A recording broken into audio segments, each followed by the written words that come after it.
ഇപ്പോൾ സാറ് ഉത്തരം പറഞ്ഞതുമായി ബന്ധപ്പെട്ടൊരു ചോദ്യമാണ്. ഈ കുട്ടിത്തം വിട്ടുമാറാത്ത അവസ്ഥ ആണ് അദ്ദേഹം ബുദ്ധൻ പരിശോധിക്കുന്നതെന്ന് പറഞ്ഞു. അതുപോലെ സാർ തന്നെ നേരത്തെ പറഞ്ഞു ബുദ്ധൻ്റെ ഒരു സ്വഭാവം പൊതുവെ ഒരു ബാലക സ്വഭാവത്തിലായിരിക്കുമെന്ന്. അതിന് ഉദാഹരണമായി ചട്ടമ്പി സ്വാമി അദ്ദേഹം പിന്നെ എറണാകുളത്ത് പോകുമ്പോൾ ഇപ്പോൾ ഇന്ന് നമ്മൾ പിന്നീട് സന്യാസിയായ ചിന്മയാനന്ദ സ്വാമി കുട്ടിയായിരുന്നു. അപ്പോൾ എന്തോ ഒരു ഭാഷയിൽ കുട്ടി ചെറിയ കുട്ടിയാണ്, സംസാരിക്കാം ഭാഷ മലയാളം അന്ന് ഭാഷ മനസ്സിലാക്കാൻ 1-2 വയസ്സേ ഉള്ളൂ. അപ്പോൾ ഒരു പ്രത്യേക ഭാഷയിൽ സംസാരിക്കും. അതുപോലെ തന്നെ തിരിച്ചും ചട്ടമ്പി സ്വാമി ആ ഒരു രീതിയിൽ അദ്ദേഹമായിട്ട് സംസാരിക്കുമായിരുന്നു. അപ്പോൾ ഈ രണ്ട് ഒന്ന് ഈ പറഞ്ഞ ബുദ്ധനാവുന്നതിന് മുമ്പുള്ള ഒരു സാധകൻ്റെ കുട്ടിത്വവും അതോടൊപ്പം തന്നെ അതിന് ശേഷം ഒരു ബുദ്ധൻ്റെ ബാലക സ്വഭാവം, ഇതിനൊരു വ്യത്യാസം എന്തെങ്കിലും ഉണ്ടോ എന്നുള്ളത്? തീർച്ചയായിട്ടും ഉണ്ട്. ബുദ്ധൻ്റെ ബാലക സ്വഭാവം എന്ന് പറയുന്നത് ബുദ്ധൻ്റെ നിഷ്കളങ്കമായിരിക്കുന്ന പെരുമാറ്റത്തിൽ നിന്ന് വരുന്ന ബാലക സ്വഭാവമാണ്. കാരണം ഇപ്പം ഇവിടെ ഒരു കുട്ടി, ഇപ്പം കുട്ടികളാരും ഇവിടെ ഇപ്പം ഇല്ല, ഉണ്ടെങ്കിൽ അവർ അസ്വസ്ഥരായിരിക്കും. കാരണം അവർക്ക് അടങ്ങി ഒരു സ്ഥലത്തിരിക്കാൻ പറ്റില്ല. അവർ ഓടി കളിച്ചുകൊണ്ടിരിക്കുകയോ അല്ലെങ്കിൽ ഇവിടെ എന്തെങ്കിലും ശബ്ദം ഉണ്ടാക്കുകയോ അല്ലെങ്കിൽ ചാടുകയോ അല്ലെങ്കിൽ പാട്ട് കേൾക്കുകയോ ഒരു പൂച്ചയൊക്കെ പിടിക്കാൻ പോവുകയോ എന്തെങ്കിലുമൊക്കെ ചെയ്തുകൊണ്ടിരിക്കുകയായിരിക്കും. അവർ അസ്വസ്ഥരായിരിക്കും, അസ്വസ്ഥരല്ലാതിരിക്കും. എന്തുകൊണ്ട് നമ്മൾ സ്വസ്ഥരായി ഇരിക്കുന്നു എന്ന് ചോദിച്ചു കഴിഞ്ഞാൽ നമുക്കൊരു സമൂഹത്തെ ഭയമുണ്ട്. നമുക്കും പറ്റുമെങ്കിൽ അങ്ങനെ ഓടിയാൽ കൊള്ളാമെന്നുണ്ട്.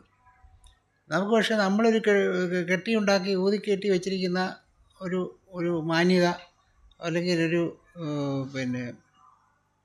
പൊങ്ങച്ച, അത് വെച്ചുകൊണ്ട് നമ്മൾ മര്യാദയ്ക്ക് ഇരിക്കുന്നു എന്നുള്ളതാണ്. അതുകൊണ്ടാണ് അഴിഞ്ഞാടാൻ പറ്റുന്ന സൗകര്യങ്ങളിലെല്ലാം മനുഷ്യൻ പരമാവധി അഴിഞ്ഞാടിക്കൊണ്ടിരിക്കുന്നത്. അത് മയക്കുമരുന്നിൻ്റെ അല്ലെങ്കിൽ മദ്യത്തിൻ്റെ ഒക്കെ സ്വാധീനത്തിൽ വരുമ്പോൾ മനുഷ്യൻ ഈ വിലക്കുകളൊക്കെ മറന്നു പോവുകയും അവൻ പരമാവധി സ്വതന്ത്രനാണെന്ന് തീർച്ചപ്പെടുത്താൻ ശ്രമിക്കുകയും ചെയ്യും.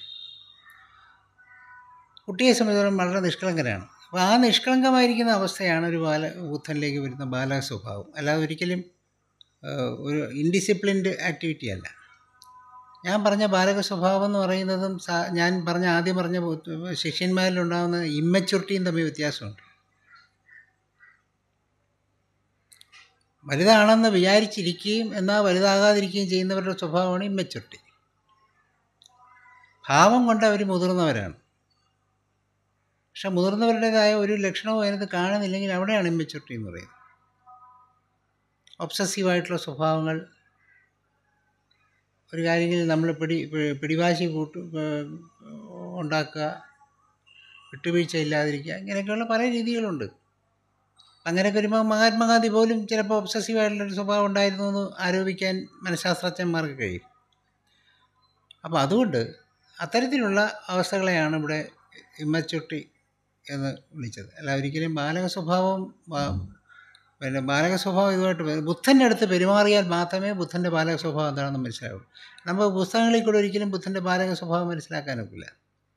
ബുദ്ധൻ്റെ സന്നിധിയിൽ ഒരിക്കൽ നമ്മൾ ബുദ്ധൻ്റെ കൂടെ ജീവിക്കാൻ സൗകര്യം കിട്ടുകയാണെങ്കിൽ അനുദിനം ഒരു കുട്ടിയെ മേച്ചുകൊണ്ട് പോകുന്ന പോലെ ഒരു ബുദ്ധിമുട്ടാണ് ബുദ്ധനെ കൊണ്ടുപോകുന്നതെന്ന് മനസ്സിലാക്കാൻ പറ്റും.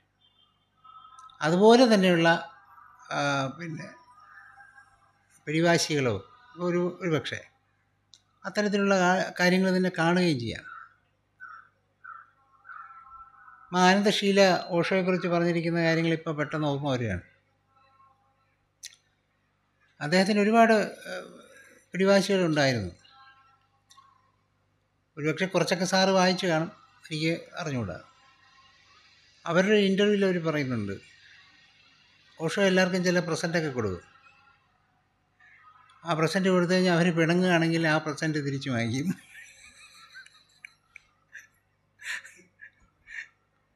പ്രസൻറ്റ് തന്നിട്ട് പോകാൻ പറയും. അതൊരു വലിയ വാശിയാണ്. അതിനകത്തൊരു വേറൊരു സ്പിരിച്വൽ മീനിങ് ഉണ്ട്. ഒരു പ്രസൻറ്റ് കൊടുക്കുക എന്ന് പറഞ്ഞാൽ പ്രസൻറ്റിനകത്ത് നമ്മുടെ ഒരു ബെനവലൻസ് എന്ന് മാത്രമല്ല നമ്മുടെ ഒരു DNA അവരിലേക്ക് ട്രാൻസ്ഫർ ചെയ്യുന്നു, കൊടുക്കുന്നുണ്ട്. അപ്പോൾ ശാസ്ത്രീയമായിട്ട് പറയുകയാണെങ്കിൽ ആ DNA നമ്മളൊരു കൈകൊണ്ട് തൊട്ടൊരു സാധനം കൊടുക്കുകയാണെങ്കിൽ ഒരു DNA വരികയാണ്. അതൊരു എവർലാസ്റ്റിംഗ് ആയിട്ടുള്ളൊരു ബെനവലൻസ് ആയിട്ട് മാറും. അതിനാണ് ആൾക്കാർ പലതും ബ്ലസ് ചെയ്ത് വാങ്ങിക്കുന്നതും തൊടിയിക്കുന്നതും ഒക്കെ ചെയ്തുകൊണ്ടിരിക്കുന്നത് അതിന് വേണ്ടിയാണ്. അത് അവർ പിന്നെ സൂക്ഷിക്കേണ്ട ആവശ്യമില്ല എന്നുള്ളതാണ് അദ്ദേഹത്തിൻ്റെ തീരുമാനം. അതിൻ്റെ വ്യക്തിപരമായ തീരുമാനമാണ്. വേറെ എല്ലാ ആൾക്കാരും അങ്ങനെ തീരുമാനിക്കണമെന്നില്ല. കാരണം അവിടെ ഒരു മേഴ്സി ആവശ്യമുള്ള സമയത്ത്, ഒരു ക്രൈസിസിലേക്ക് പോകുന്ന സമയത്ത് അവരെ ആ ക്രൈസിസിൽ നിൽക്കാൻ സഹായിക്കത്തക്കവണ്ണം ഒരു സൈക്കിക്കായിട്ടുള്ള ഒരു ഇൻവോൾവ്മെൻറ്റിലേക്ക് കൊണ്ടുപോകാൻ ഈ വസ്തുവിന് സാധിക്കും. ഈ വസ്തു ഒരു വസ്ത്രമോ അല്ലെങ്കിൽ വേറെ എന്തെങ്കിലും ഒരു ആഭരണമോ അല്ലെങ്കിൽ എന്തോ ആയിക്കോട്ടെ, ഒരു പുസ്തകമോ ആവാം ചിലപ്പം. ആ ഒരു വസ്തുവിന് നമ്മളൊരു മെൻ്റൽ എഫിഷ്യൻസിയിലേക്ക് കൊണ്ടുപോകാനുള്ളൊരു സാധ്യതയുണ്ട്. ഒരു സെൽഫ് ഹിപ്നോസിസ് തന്നെ ആയിരിക്കാം ഒരു പക്ഷെ, അതല്ലെന്നൊന്നും പറയുന്നില്ല. പക്ഷേ പ്രാക്ടിക്കലായിട്ട് അങ്ങനെ സംഭവിക്കാറുണ്ട്. അതിനു വേണ്ടിയാണ് ഈ വസ്തു ഗിഫ്റ്റ് ചെയ്യുന്നത്. താങ്ക്സ് പോലും പറയാതെ ഗിഫ്റ്റ് വാങ്ങിക്കുന്നവരുമുണ്ട്.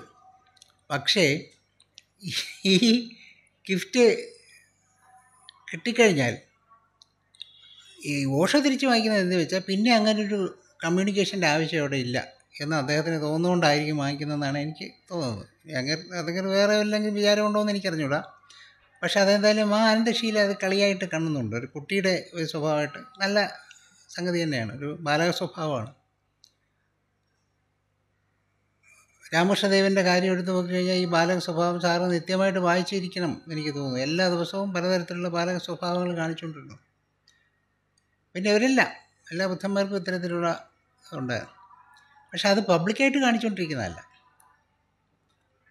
പബ്ലിക്കായിട്ട് കാണിച്ചുകൊണ്ടിരിക്കില്ല. കാര്യം വേറൊന്നും കൊണ്ടല്ല, പബ്ലിക്കിന് ഈ ബാലക സ്വഭാവം കൊണ്ട് അല്ലെങ്കിലേ പാടാണ്, അല്ലെങ്കിലേ സംശയത്തോടു കൂടിയാണ് ബുദ്ധനെ കണ്ടുകൊണ്ടിരിക്കുന്നത്. ആകപ്പാടെ സംശയത്തിലാണ്, എങ്ങനെ വിശ്വസിക്കും എന്ന് പറഞ്ഞാൽ ആലോചിച്ചുകൊണ്ടിരിക്കുകയാണ്.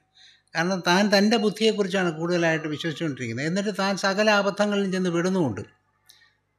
അങ്ങനെയാണെങ്കിൽ തൻ്റെ ബുദ്ധിയാണ് ഏറ്റവും കൂടുതലെങ്കിൽ തനിക്ക് സ്വസ്ഥമായിരിക്കുന്ന ജീവിതം ഉണ്ടാവേണ്ടതാണല്ലോ. പക്ഷെ അങ്ങനെ ഉണ്ടാവില്ല. എന്നാലും ഒരാളെ വിശ്വസിക്കാൻ കുറച്ച് പാടാണ്. അപ്പോൾ അതുകൊണ്ട് taking the Buddha with a pinch of salt always. അങ്ങനെ സോൾട്ട് കൊണ്ട് കിടക്കുന്നതുകൊണ്ടുള്ള കുഴപ്പമെന്ന് പറയുന്നത്, ഇതുപോലുള്ള ഈ ബാലക സ്വഭാവം കൂടെ കണ്ടു കഴിഞ്ഞാൽ പിന്നെ ഉള്ളതും കൂടെ പോകും. അപ്പോൾ then the life of Buddha becomes A waste among the people. So Buddha abstains from such activities. അവരുടെ മുമ്പിൽ വളരെ ഡെപ്തോടുകൂടി പെരുമാറുകയും ഏറ്റവും ക്ലോസ് ആയിട്ടുള്ള ആൾക്കാർ, അവർ കർമ്മമായിട്ട് ബന്ധമുള്ളവരാണ്, ബലമുള്ളവരാണ്.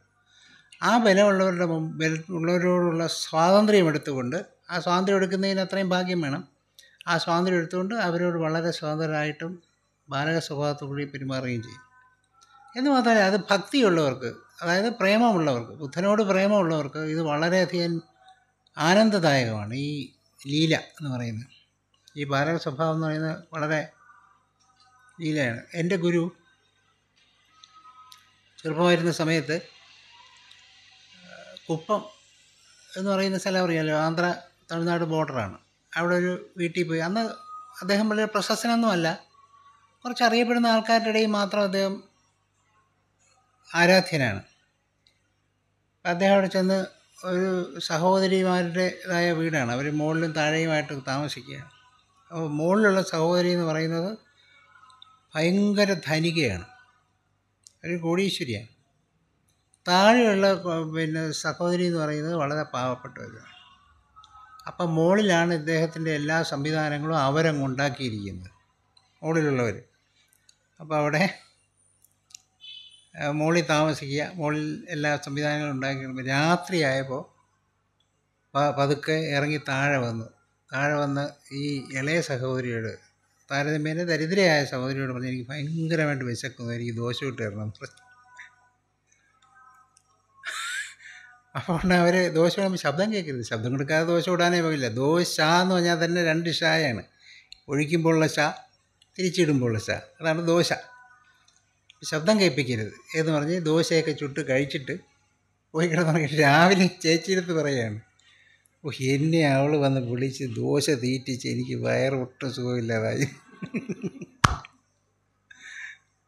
ഇതാണ് ബാലക സ്വഭാവം, മനസ്സിലായില്ലേ? വാസ്തവത്തിൽ ചേച്ചിയും ഇത് ആസ്വദിക്കും, അനിയത്തിയും ആസ്വദിക്കും. ചേച്ചിക്ക് ആദ്യം ദേഷ്യം തോന്നും, പക്ഷെ പിന്നെ പറഞ്ഞു വരുമ്പോൾ കാര്യം പിടിയിട്ട് ഇപ്പം ഇതൊരു ലീലയായിട്ട് മാറുന്നു. ഇതിൽ ആരെയാണ് കറക്റ്റ് ചെയ്യപ്പെടുന്നത്? ചേച്ചിക്ക് മനസ്സിലാകും, ഞാൻ ചെയ്ത തെറ്റ് എന്താണെന്ന് മനസ്സിലാവും. മനസ്സിലായില്ലേ? അപ്പോൾ അതിനുവേണ്ടി ദോശ തിന്നാനും തയ്യാറാകുന്നു എന്നുള്ളതാണ്. മനസ്സിലായില്ലേ? അപ്പോൾ അവരുടെ ഈ ഇതിൻ്റെ അന്വേഷണത്തിൻ്റെ വഴിയിൽ ഒരു ഭ്രാന്തനെ പോലെ അലഞ്ഞു കളയുന്ന മോഹൻലാൽ പറഞ്ഞതുപോലെ ഈ വഴിയിൽ പോകാൻ ഒരിക്കലും മടിക്കില്ല. അതിനെക്കൊണ്ട് എന്തെങ്കിലും ഒരു പേര് ദോഷം ഉണ്ടാകുന്നൊന്നും നോക്കുകയൊന്നുമില്ല. കാരണം അതുകൊണ്ട് ഒരു വലിയ കറക്ഷനിലോട്ട് പോകുമായിരിക്കും. ഇതാണ് ബാലക സ്വഭാവം. ഈ ബാലക സ്വഭാവം അടുത്ത് പെരുമാറുന്നവരോടാണ് കാണിക്കുന്നത്, അല്ലാതെ പൊതുവായിട്ടുള്ള ആൾക്കാരോടല്ല. അങ്ങനെ കാണിക്കണമെന്നില്ല. സോ അദ്ദേഹം തന്നെ പറയാറുള്ളത് ഞാൻ വീണ്ടും ഇവിടെ ആവർത്തിക്കുകയാണ്. When I am among women I am a woman, when I am among men I am a man, when I am among children I am a child, and when I am alone I am Brahma എന്ന് പറയുന്നുണ്ട്. ഞാൻ ഒറ്റയ്ക്കിരിക്കുമ്പോൾ ഞാൻ എൻ്റേതായ സ്വഭാവത്തിലാണ്. ബാക്കി ഏത് സ്വഭാവത്തിലായാലും അവരുടേതായ സ്വഭാവത്തിലേക്ക് കയറും.